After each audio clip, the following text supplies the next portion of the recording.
Olá, essa é mais uma edição do Papo Seguro Especial, que nós estamos realizando agora na oitava Conseguro, a oitava conferência sendo realizada agora do dia 19 até o dia 21. E estamos aqui com Christopher Garman, que ele é o diretor executivo do Grupo Eurásia para as Américas.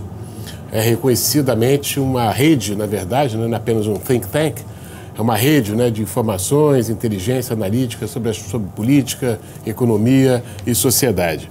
Christopher, alguns anos atrás, o Brasil era a bola da vez, né? Ele foi a bola da vez, né? O Brasil teve um crescimento muito forte, vigoroso, né, com base em algumas políticas que hoje estão sendo questionadas, mas teve um crescimento muito forte, vigoroso, capaz até de colocá-lo na capa da Economist, né, num Cristo sendo skyrocketing, né, rapidamente por os céus, né? E depois tudo virou de cabeça para baixo. Né? O que aconteceu? O que houve? Apesar desse mau humor que foi gerado por essa reversão de expectativas, ainda há confiança na economia no país. Você pode explicar um pouco para a gente o que pode estar por trás disso? Claro. Uma excelente pergunta, né? Acho que em termos de... Para responder o que houve, é uma resposta um pouco demorada, mas acho que foi uma conjunção de fatores, né? De um lado, o Brasil, quanto vários outros países dos mercados emergentes, se beneficiaram com o alto preço de commodities, um crescimento da China muito robusta. Países cresceram com taxas elevadas com relação ao seu padrão histórico, e o Brasil se beneficiou particularmente dado a dependência e o quanto que ganhou com o crescimento econômico chinês. Mas, ao mesmo tempo, nesse período de bonança, as decisões de vários governos, e particularmente exacerbados com o segundo mandato do presidente Lula e também o governo da presidente Dilma Rousseff, acabou exacerbando um problema estrutural que iria estourar em algum momento. Isso é esse desequilíbrio fiscal tremendo, uma estrutura de gastos altamente rígidos, que cresce em termos reais nos últimos 30 anos. E quando a crise econômica veio e a receita desabou, nós tivemos uma crise fiscal tremenda que casou com uma crise política e uma grande crise de corrupção. Então, todas as estrelas se alinharam e a crise no Brasil foi muito mais dramática do que em outros países que sofreram com abaixo de preço de commodities na medida que a China começou a desacelerar.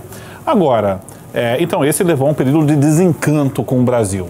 O momento que nós estamos agora é uma certa volta para um otimismo, mas não com um otimismo tão estrondoso, exagerado como no passado. Eu até diria que a última capa do Economist, que incluía países e mercados emergentes, inclusive o Brasil, era um balão lentamente subindo. Eu acho que essa analogia talvez seja mais apropriada. Tem muitos investidores olhando para o Brasil, reconhecendo que o Brasil está saindo de uma crise econômica profunda e nós estamos em um ciclo de reformas transformativos. Grandes crises geram grandes reformas. E nós estamos no meio desse ciclo. E isso não é perdido por parte dos investidores lá fora.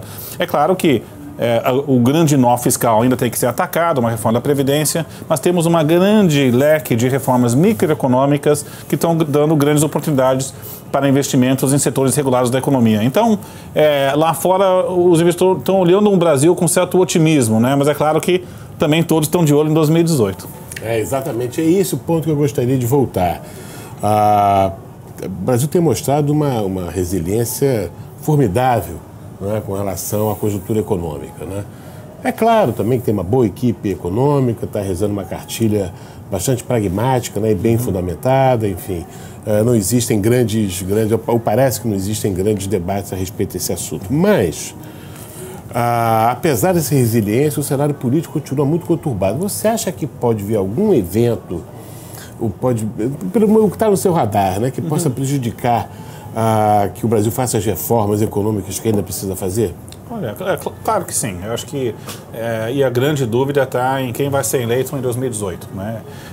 É claro que quando chegou a crise política que quase derrubou o governo do presidente Michel Temer, com o escândalo da JBS no dia 17 de maio, houve uma grande frustração nas expectativas que o governo poderia encaminhar uma reforma da Previdência muito ampla. Então, isso não aconteceu.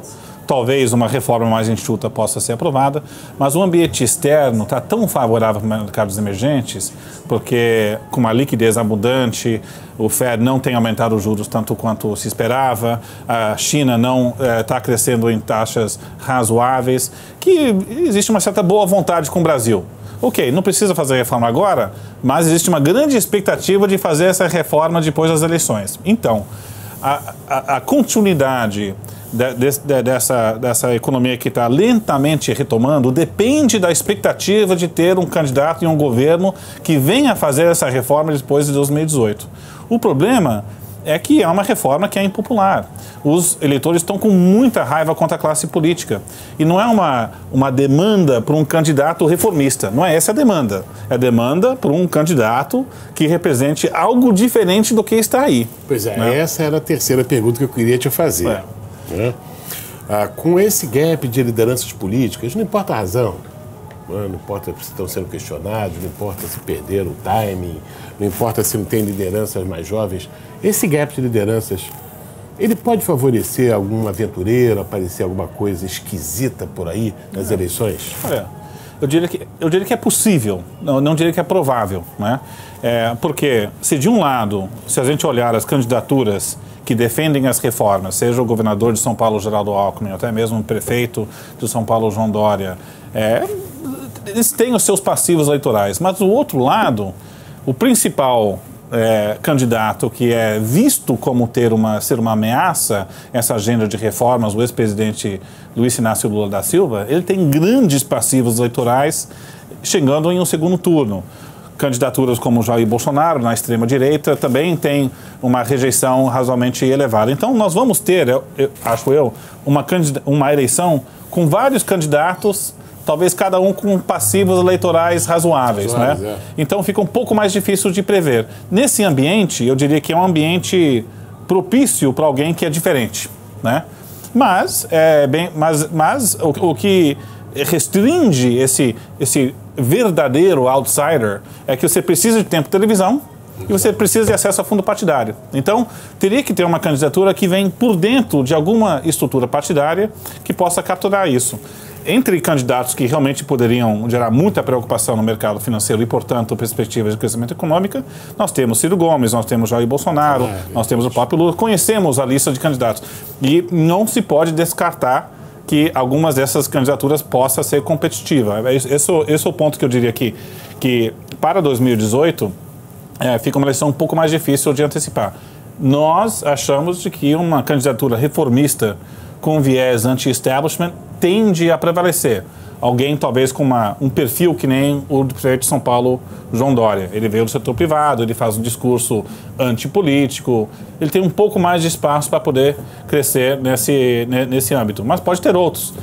Achei muito interessante que o ex-ministro Supremo Joaquim Barbosa deu uma entrevista, ele está especulando se ele vai se candidatar ou não, ele defendeu a reforma da Previdência e Trabalhista numa entrevista para o jornal Valor Econômico. Então isso significa que candidaturas que são vistas como anti-establishment, mas a favor de reformas, talvez possam também surgir. E isso é muito construtivo para 2018. Perfeito. Garman, muito obrigado pela sua entrevista. Estivemos aqui com o Chris Garman, enfim, uma pessoa reconhecidamente competente. Ele é diretor executivo do Grupo Eurásia para as Américas. Muito obrigado. Grande prazer. E aos nossos que estão nos assistindo aqui, até o próximo. Até logo. Obrigado.